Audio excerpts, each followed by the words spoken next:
திருச்சியில் உதவி காவல் ஆய்வாளர் வேர்க்கடலைக்கு பணம் கொடுக்க மறுத்து கடை உரிமையாளரை தாக்கியதால் பணியிடை நீக்கம் செய்யப்பட்டார். திருச்சி ஸ்ரீரங்கம் காவல் நிலையத்தில் சிறப்பு உதவி ஆய்வாளராக பணியாற்றி வந்தவர் ராதாகிருஷ்ணன். இவர் ஸ்ரீரங்கம் ராஜகோபுரம் அருகே ராஜன் பிரேம்குமார் என்பவரது பட்டாணி கடைக்கு சென்றுள்ளார். அப்போது கடையில் ராஜன் பிரேம்குமாரின் மகன் ஷாம் அஷ்பாஸ் இருந்துள்ளார்.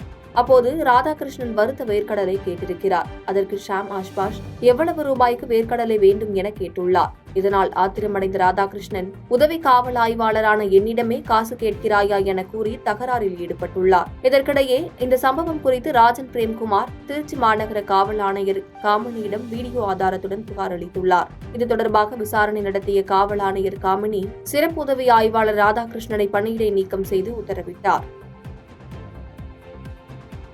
பாதகம் செய்பவரை கண்டால் நாம் பயங்கொள்ளலாகாது பாப்பா. மோதி மிதித்து விடு பாப்பா, அவர் முகத்தில் உமிழ்ந்து விடு பாப்பா. அண்மை செய்திகளை உடனுக்குடன் தெரிந்து கொள்ள இணைந்திருங்கள் இயம்நாடு தொலைக்காட்சியுடன்.